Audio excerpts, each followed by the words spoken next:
कि हमारे श्रीनाथ जी का और महाप्रभु जगन्नाथ जी का अंतरंग मेल है तो एक ही, लेकिन माधवेंद्रपुरी दास जी श्री गोवर्धन में विराजते थे और कहते हैं तब की चर्चा है जब श्रीनाथ जी प्रकट नहीं हुए थे। सद्दू पानी की गैया जाकर के चारों थनों से दुग्ध प्रवाह करती थी जिस स्थान पर, वहां से श्रीनाथ जी प्रकट हुए। कथा हमने अनेक बार सुनाई है। लेकिन उससे पूर्व श्री गिरिराज जी की तलहटी में माधवेंद्रपुरी बाबा भजन करते थे। बहुत ध्यान से सुनिए सब लोग, इधर देखो। तब उन माधवेंद्रपुरी दास जी को एक छोटे से गोपाल जी, एक छोटे से ब्रजवासी बालक को रूप धारण करके आते और आकर के उनके सामने बैठ के दर्शन लाभ लेते। तब माधवेंद्रपुरी दास जी उनको बता दिया ठाकुर जी ने कि मैं ही परमात्मा हूं, मैं भगवान हूं, यहां लाला बन करके आनंद कर रहा हूं। तब एक दिन माधवेंद्रपुरी दास जी ने पूछा कि आपके श्याम वर्ण अंग पर हमें कभी कभी ऐसा अनुभव होता है कि अत्यंत प्रश्वेत, बहुत पसीना आपको आता है, और कोई कोई आपके अंग में जैसे छोटे छोटे छोटे छोटे कुछ ऐसे चिन्ह दिखाई देते हैं, ऐसा लगता है कि आप श्रमित हो गए हो। तो श्रीनाथ जी बोले, मैं यहां गिरिराज पर्वत में विराजूं भीतर, दोपहरिया में बहुत जोर से धूप पड़े और वह धूप के कारण मुझको बहुत जोर से गर्मी लगे, मेरे सर्वांगीण अंग में बड़ी उष्णता है जाए, कहीं कहीं छाले पड़ जाएं, मैं जोर से जल जाऊं।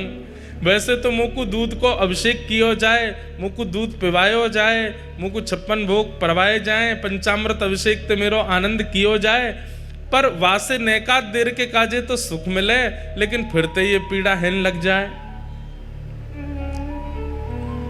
माधवेंद्रपुरी दास जी बोले, तो भगवान आज्ञा करो, आपकी ये पीड़ा हमेशा के लिए दूर कैसे होगी? बोले कि बढ़िया वारो कपूर और चंदन में घिस करके केसर मिश्रित करके जब चंदन तैयार करके मेरे श्री अंग पे लगाए हो जाएगो, तब मुझको सुख मिलेगो। तो माधवेंद्रपुरी दास जी बोले, तो मैं चंदन तैयार कर देता हूं। बोले कि ना, ऐसा वैसा चंदन नहीं, अब लगाओ तो फिर बढ़िया वारो लगाओ। तो बोले बढ़िया वारो चंदन कहाँ मिलेगा वो बताओ। बोले सबसे बढ़िया कपूर मिले चक्र तीर्थ में, जगन्नाथपुरी, और सबसे बढ़िया मलय चंदन, मलियागिरी चंदन भी कहाँ मिले? बोले जगन्नाथपुरी में। और बोले वहां मेरो एक स्वरूप है, वह स्वरूप को रोज चंदन लागी हुए, रोज चंदन लगाए हो जाए।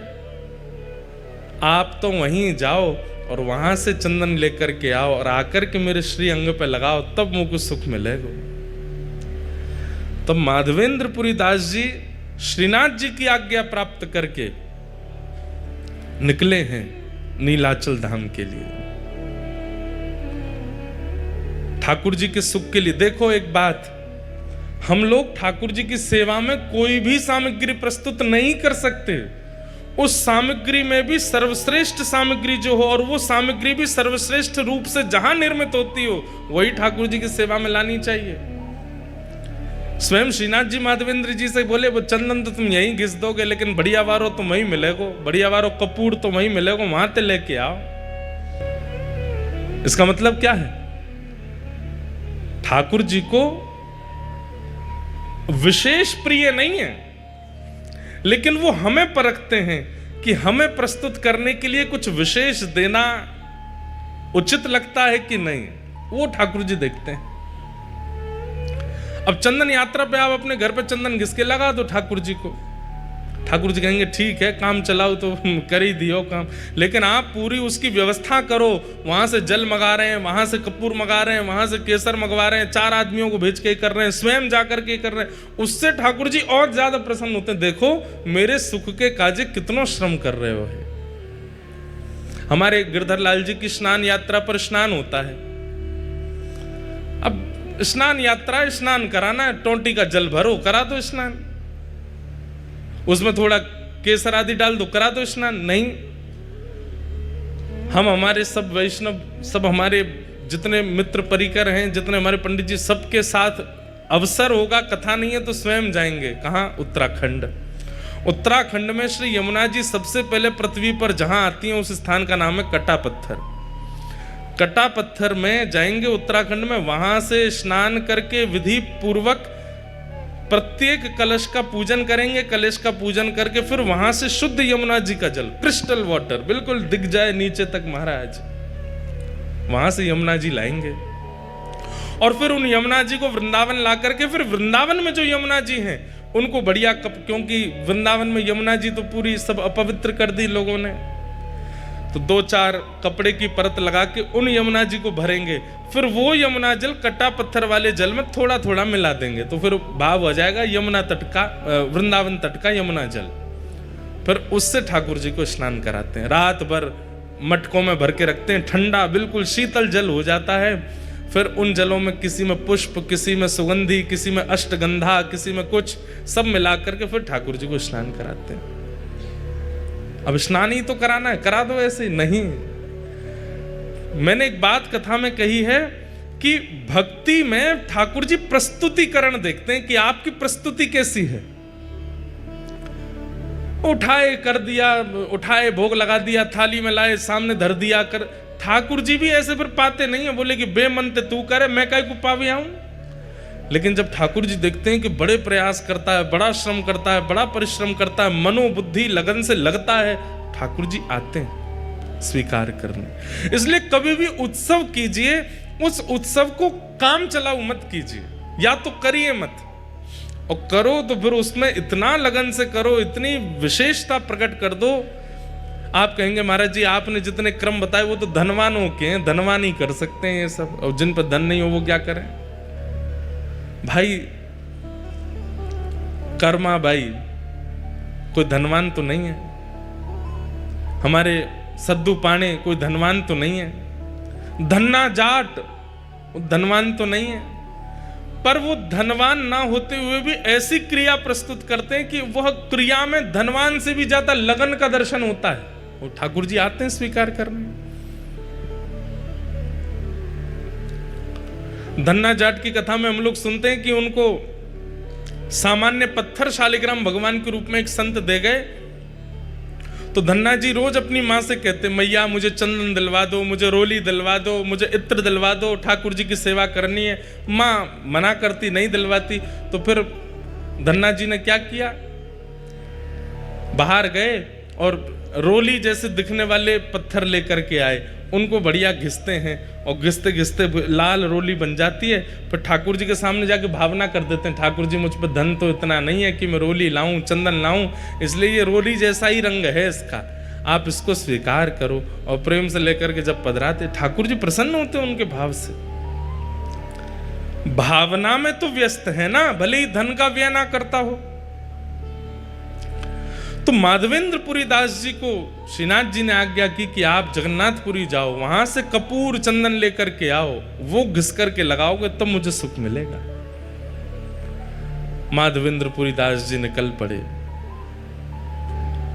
चलते चलते बालासुर पहुंचे, वहीं पर खीर चोरा गोपीनाथ, इनका पहले नाम केवल गोपीनाथ ही था, खीर चोरा तो माधवेंद्रपुरी दास जी के आने के बाद पड़ गया। पहले इनका नाम केवल, और खीर भी नहीं, उनको बोलते क्षीर चोरा। दूध को क्षीर कहा जाता है, इसलिए भगवान किस में विराजते हैं, क्षीर सागर। तो खीर चोरा तो हम उत्तर भारतीय कहने लग गए हैं, लेकिन वास्तव में वहां पर अधोटे दूध का भोग लगता है ठाकुर जी को, और उसमें थोड़ी बहुत कुछ सामग्री मिलाई जाती है, इसलिए वो क्षीर चोरा गोपीनाथ। पहले उनका नाम केवल गोपीनाथ ही था, और क्षीर चोरा तो। और ये गोपीनाथ जी बालासुर में जो विराजमान, जिसको अवसर मिले, समय मिले, 3-4 घंटे का रास्ता होगा शायद यहां से, हुआ ना वहां दर्शन करे आना। हमने आज तक दर्शन नहीं किए, पर हमने क्षीर चोरा गोपीनाथ जी कथा खूब सुनाई है, चित्र में दर्शन किए हैं, वहां का प्रसाद भी पाया है, पर दर्शन का अवसर अभी तक नहीं मिला। ये गोपीनाथ जी, क्षीर चोरा गोपीनाथ, ये गोपीनाथ जी सामान्य नहीं है, ये गोपीनाथ जी का स्वरूप स्वयं श्री राम जी के द्वारा निर्मित किया गया है, ये क्षीर चोरा गोपीनाथ। कैसे?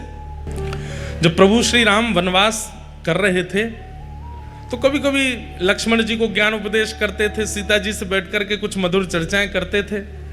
तो सीता जी बीच बीच में कभी कभी राम जी से बोलती, सब लोग इधर देखो, ध्यान से सुनो।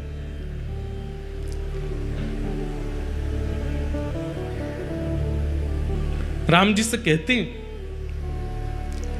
हमने सुना है कि आप द्वापर में कृष्ण रूप धारण करोगे।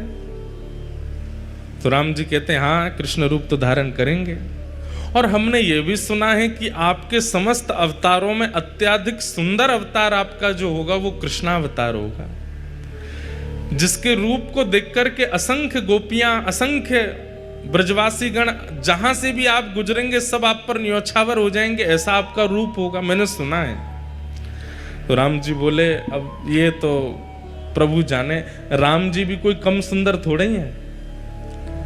वर्णन आता है कि राम जी जब वनवास करते हैं तो वनवास करते समय वहां के संत जन, वहां के निवासी जन, उनके पास राम जी सामग्री लेने के लिए जाते हैं। वैसे तो सामग्री सब प्रस्तुत राम जी के पास हो जाती है, लेकिन कभी कभी सामग्री प्रस्तुत नहीं होती तो राम जी जाते हैं और जाकर के कहते हैं कि हमें प्रसाद सिद्ध करना है, आदि हमें ये सामग्री दे दो। तो सूखी सामग्री, पक्की सामग्री, जो भी सामग्री देते हैं। अब उस काल में कोई बड़े बड़े व्यापारी तो होते नहीं थे, सब लोग सामग्री व्यय करते थे, उसका जो धन मिलता था उससे घर चलता था।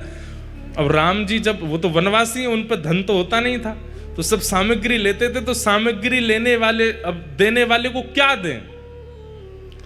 राम जी के पास कोई मुद्राएं तो है नहीं, तो कहते हैं कि राम जी प्रेम से मुस्कुरा जाते हैं, और जैसे ही राम जी प्रसन्न मुद्रा में मुस्कुराते हैं तो जो सामग्री देने वाले होते हैं वो कहते हैं कि हमको दक्षिणा मिल गई, आप तो सामग्री ले जाओ, आप तो बस मुस्कुरा दिया करो।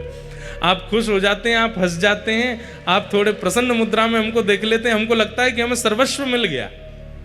तो राम जी भी कोई कम सुंदर तो नहीं है, एक ही रूप हैं दोनों, लेकिन कृष्ण थोड़े चंचल ज्यादा है ना, इसलिए उनकी रूप माधुरी अद्भुत है।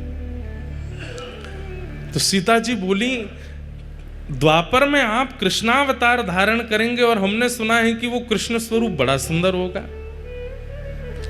राम जी बोले, अब कोई कम सुंदर है हम? बोले, नहीं, सुंदर तो आप अभी भी बहुत हो, पर हमें लगता है कि अभी आप इतने सुंदर हो तो कृष्णावतार में और सुंदर, इससे सुंदर और क्या होगा?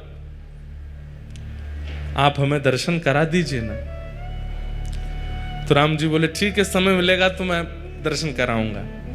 तो फिर राम जी नित्य जाते, एक गुफा में एक शिला है, और उस शिला को अपने बाण से ही ठाकुर जी छेद छेद करके अपने द्वापर में प्रकट होने वाले रूप का निर्माण कर रहे हैं, स्वयं राम जी। आहा, कोई मूर्तिकार ठाकुर जी का रूप बनाता है समझ में आती है, पर स्वयं ठाकुर जी ही अपनी मूर्ति बना रहे हैं, ये कितनी अद्भुतता है। हमारे चित्र बना के कितने सारे बालक लाते हैं, पर अपना चित्र बनाने की कभी मन में सोची भी नहीं। और कोई व्यक्ति अपना चित्र क्यों बनाएगा? लेकिन यहां श्री राघव जी अपना चित्र बना रहे हैं। ऐसे नेत्र हैं, ऐसे कान हैं, ऐसी नासिका है, ऐसे अधर हैं, जैसे हैं बिल्कुल वैसे बना रहे हैं, ऐसी ठोड़ी है, और बड़ी लगन के साथ अपने सर्वांगीण रूप को निर्माण कर रहे हैं, जो अभी प्रकट हुआ ही नहीं है, द्वापर में होगा। उस रूप को त्रेता में प्रकट कर रहे हैं राघव जी। किस लिए? सीता जी को दर्शन कराना है। और नित्य शाम तक निर्माण करते और फिर घास फूस से ढक करके राम जी चले जाते। सीता जी प्रश्न करके खुद ही भूल गई कि उन्होंने दर्शन की अभिलाषा की है, और वो ये सोचने लगी कि राम जी दोपहर में गायब होते हैं, रात्रि में आते हैं, जाते कहां हैं, और ये पूरा दिन करते क्या हैं। एक दिन सीता जी के मन में आई कि मैं चुप के देखूंगी ये कहां जाते हैं। पीछे पीछे जाकर के देखा तो एक विशेष गुफा में जाते हैं और शाम तक वहीं रहते हैं, फिर आते हैं। तो जैसे एक दिन राम जी सुबह स्नान ध्यान और अपने संध्या वंदन के लिए नदी तट पर गए, तो सीता जी पहुंच गई उस गुफा में। और देखूं तो सही क्या है। भीतर जाके देखा तो कुछ नहीं दिखा, एक तरफ घास फूस रखी थी। सीता जी सब जगह खोज खोज के देखी तो घास जैसे ही हटाई, आहा, श्री गोपीनाथ जी ऐसे विराज रहे थे, त्रिभंग लली श्याम सुंदर। राम जी तो सदैव ऐसे रहते हैं, सीधे खड़े रहते हैं, एक हाथ में धनुष, एक हाथ में बाण और एक हाथ में धनुष, दूसरे हाथ से आशीष, यही मुद्रा रहती है राम जी की। लेकिन आज वही राघव जी जिनको सदा ऐसे देखा है, आज वही राम जी मानो ऐसे दोनों भुजा करके और वंशी धारण करके और बिल्कुल कमर भी टेढ़ी है, मुख भी टेढ़ा है, पाम भी ऐसे, रूप देख करके सीता जी तो मोहित हो गई। बार बार मन में इच्छा होने लगी कि आलिंगन कर लूं मैं इनका, इतने सुंदर। मन में ऐसी भावना आने लगी कि ये यहां पर घास फूस में ढके बैठे हैं, इन्होंने पता नहीं भोजन भी किया होगा कि नहीं, इन्होंने जल भी पान किया होगा कि नहीं। सीता जी तुरंत दौड़ करके गई, पत्तों के दोना बनाए और उन दोनों में कुछ फल अमनिया करके, एक पात्र में जल लेकर के, कुछ पुष्पों के हार बना करके और सुंदर सब सामग्री लेकर के आई। आकर के श्री गोपीनाथ जी को तिलक किया, सुंदर पत्रावली का श्रृंगार कर दिया, गले में माला पहना दी, सर्वांगीण अंग में चंदन अर्पित करने के बाद में भोग पधरा दिया और भोग पधराने के बाद में आरती कर दी। इतने में समय हो गया राम जी के आने का। राम जी जैसे ही आए, आकर के देखा कि यहां तो सीता जी नाच रही हैं मगन होकर के गोपीनाथ जी के आगे। राम जी बोले, देवी ये आपने क्या कर दिया? अरे ये देखो कितने सुंदर हैं, हमें तो आपने सारे तीर्थों में सब स्थान देवताओं के दर्शन कराए, इन देवता का दर्शन क्यों नहीं कराया हमको? ये बेचारे घास फूस में ढके रखे थे, हमने इनका भोग लगा दिया, माला पहना दी, चंदन पधरा दिया। राम जी बोले, देवी ये कोई स्थान देवता नहीं थे। तो आपने हमसे जिज्ञासा की थी कि द्वापर के रूप का दर्शन कराओ, तो मैं अपने हाथ से ही अपना रूप बना रहा था, ये मेरे द्वापर का स्वरूप है। सीता जी बोली, ये आपके द्वापर का स्वरूप है? बोले जी यही श्री कृष्ण है। सीता जी तो भाव विह्वल हो गए, बोले कि आप वचन दीजिए। बोले क्या? आप अकेले नहीं आएंगे द्वापर में, द्वापर में एक रूप से तो मैं लक्ष्मी ही आपकी परांबा जगदम्बा रुक्मणी बनकर के आऊंगी, पर इस रूप का आस्वादन करने के लिए आपको मुझे पूर्व में भी बुलाना पड़ेगा। उसमें मैं केवल आपको देखूंगी, आपका प्रेम स्वीकार करूंगी, आपको देखकर के नृत्य करूंगी, आपको देखकर बस मेरी एक ही क्रिया होगी, ना भोजन करना, ना जलपान करना, ना शयन करना, केवल आपको देखना। तब राम जी बोले, ठीक है, आप ही साक्षात किशोरी जी के रूप में प्रकट हो जाना, श्री राधा रानी बनकर के आ जाना और मेरे रूप लावण्य का खूब सुख लेना। लेकिन देवी तुमने इनका तिलक क्यों कर दिया, इनको माला क्यों पहना दी, इनको? बोले क्यों? अभी ये पूरे बने नहीं है, अभी मुझे और निर्माण करना है, अभी ये पूर्ण रूप से सिद्ध नहीं हुए, अभी थोड़ी बहुत। तो सीता जी बोली ये इतने सुंदर हमारे प्राण हरण कर रहे हैं, इससे भी अधिक आपको इनको बनाना है तो इनको अधूरा ही रहने दो, फिर तो हम इससे अधिक जो विशेष रूप है वो तो द्वापर में ही देखूंगी मैं, क्योंकि इनको देख करके जब मेरा मन इतना आनंदित हो रहा है तो फिर पूर्ण रूप कैसा होगा। वही श्री राघव जी के द्वारा निर्मित शिला पर जो ठाकुर जी का स्वरूप है, वही बालास्वर में श्री गोपीनाथ जी के रूप में विराजमान है, जिन्हें क्षीर चोरा गोपीनाथ कहते हैं। पर वो क्षीर चोरा कब बने? जब माधवेंद्रपुरी दास व्रजमंडल से आ रहे हैं जगन्नाथपुरी चंदन लेने के लिए। बीच में जैसे ही गोपीनाथ जी का मंदिर पड़ा, माधवेंद्रपुरी दास जी पहुंच गए, जाकर के आहा भुजा उठा करके नृत्य कर रहे हैं, नृत्य कर करके गा रहे हैं, गोपीनाथ जी का दर्शन करके आनंदित हो रहे हैं। नित्य 11-12 सकोरों में, मिट्टी के पात्रों में ठाकुर जी को क्षीर का भोग लगाया जाता है और वही भोग सारे दर्शनार्थियों को बांटा जाता है। लेकिन माधवेंद्र जी अकिंचन दूर खड़े थे, सब में बट गया, लेकिन माधवेंद्र जी को नहीं प्राप्त हो पाया। आप 3-4 दिन से भूखे प्यासे और थे और आपका एक स्वभाव और था। माधवेंद्र संतों के भी अपने अपने स्वभाव होते हैं, जैसे कई संतों का नियम होता है, हमारे वृंदावन में आज भी हैं, जो भिक्षा याटन करते हैं, जो मधुकरी मांगने के लिए जाते हैं, उनका समय है, वो इतनी देर ही आपके द्वार पर रहेंगे, ना तो आपको बुलाएंगे ना डोरबेल बजाएंगे, बस आपके द्वार पर खड़े होकर मंजीरा लेकर के कीर्तन करेंगे। आपने सुन लिया तो दौड़ के जाओ और जो भी मधुकरी है ला करके उनको दे दो। यूं नहीं कि बैल पे बैल बजाए जा रहे हैं, गेट खटखटा रहे हैं, अरे जल्दी लाओ भिक्षा लेकर के आओ हमको दे दो। ब्रज में ऐसे संत नहीं रहते। ब्रज में क्या है, मंजीरा लेकर के जाएंगे, आपके द्वार पर खड़े होकर के हरे कृष्ण हरे राम या राधे कृष्ण राधे श्याम, जो कीर्तन प्रिय लगेगा वो कीर्तन करेंगे। उसका भी उनका समय बंधा हुआ है, 3 मिनट 4 मिनट 5 मिनट, उतनी देर ही कीर्तन करेंगे। उतनी देर में आपने कुछ दे दिया तो ठीक, नहीं तो भूखे ही चले जाएंगे और जाकर के भूखे ही सो जाएंगे, मांगेंगे नहीं। इसलिए ब्रज की कई माताएं हमारे घर पे भी संत जन पधारते हैं, बगल में ही भागवत निवास करके स्थान है, वहां के महापुरुष पधारते हैं, तो वे भी आकर के द्वार पर खड़े हो जाएंगे। आपको पता चल जाए तो भिक्षा दे दो, नहीं तो चले जाएंगे। और उनका टाइम फिक्स है 6:15, तो मतलब 6:15 बजे ही आएंगे। हमारी माता जी अगर स्वयं रहती हैं तो स्वयं पहले ही बना करके दे आती हैं, और नहीं रहती हैं तो जो घर पर रहेगा उसको सारे काम बाद में बताएंगी। ये कमरा देख लेना, वो ये सब बाद में, सबसे पहले बताएंगी शाम को 6:15 बजे वो भागवत निवास के महाराज जी आएंगे, उनके लिए इतनी रोटी दाल चावल सब तैयार करके मधुकरी उनको दे देना।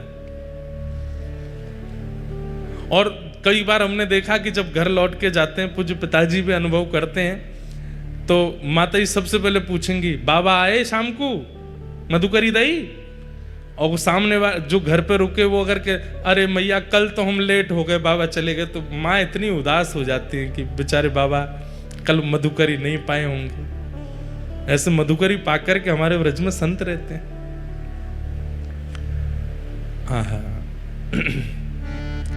श्री माधवेंद्रपुरी दास जी, उनका नियम है कि वो अयाचक हैं। भूख लगेगी प्यास लगेगी लेकिन मांगेंगे नहीं, कोई स्वयं दे जाए तो छोड़ेंगे नहीं तो पालेंगे। और वही माधवेंद्रपुरी दास जी भूखे तो थे लेकिन गोपीनाथ जी का दर्शन करके नृत्य कर रहे थे। पुजारी जी सबको बांट रहे थे, लेकिन माधवेंद्रपुरी दास जी पीछे खड़े तब तक पहुंचे तो सारा भोग बट गया, उनको नहीं मिला। प्रणाम करके दंडवत करके नृत्य करते हुए दूर बाहर जाकर के एक वृक्ष के नीचे माधवेंद्रपुरी दास जी बैठ गए। बंधुओं, हम लोगों से अपराध गलती हो जाती है, पर ठाकुर जी सब याद रखते हैं। अर्धरात्रि में ही श्री गोपीनाथ जी ने दर्शन दिए, किसको? पुजारी जी को। और पुजारी जी के स्वप्न में जाकर के बोले सुनो, बोले हाँ, आज इतने सारे रसिक जन दर्शन करने के लिए आए, सबको तुमने हमारी क्षीर प्रसादी बांट दी, पर पीछे एक ब्रजमंडल के माधवेंद्रपुरी दास जी खड़े थे, उनको तुमने कुछ नहीं दिया।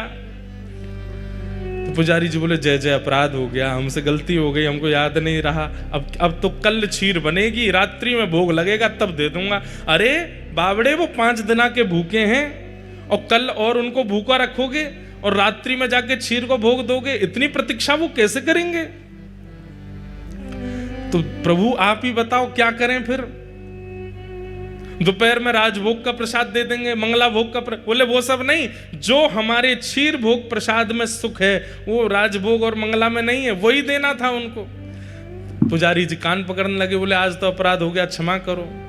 ठाकुर जी बोले नहीं, अभी उठो, स्नान करो, मंदिर खोलो और भीतर जाओ, वहां से क्षीर भोग लाओ। बोले क्षीर भोग तो सबरो बट गयो, कुछ बचा ही नहीं है, कहां से लाऊं? बोले मंदिर में आके देखो तो सही, एक पात्र रखा है। स्नान ध्यान करके मंदिर में जा करके देखा तो महाराज वहां पर कोई पात्र दिखा नहीं। पुनः नेत्र बंद करके ठाकुर जी से कहे कहां है पात्र, आज्ञा तो करो। बोले हमको पता था कि तुम सब में बांट दोगे, माधवेंद्र जी को छोड़ दोगे, इसलिए हमने पहले ही एक सकोरा उठा के अपनी जेब में रख लिया है। हमारी जेब टटोलो। जैसे ही पुजारी जी ने ठाकुर जी की जेब देखी तो एक जेब में सकोरा धरा था खीर का। निकालते ही पुजारी जी के नेत्र सचल हो गए। बोले आप गोपीनाथ नहीं हो, आप चित चोरा गोपीनाथ नहीं हो, आप माखन चोरा गोपीनाथ नहीं हो, आप तो क्षीर चोरा गोपीनाथ हो। अपने भक्त को देने के लिए चोरी करते हो। ठाकुर जी बोले अब विलंब नहीं करो, मेरा पेट मेरे सामने भोग पधराने से नहीं भरता है।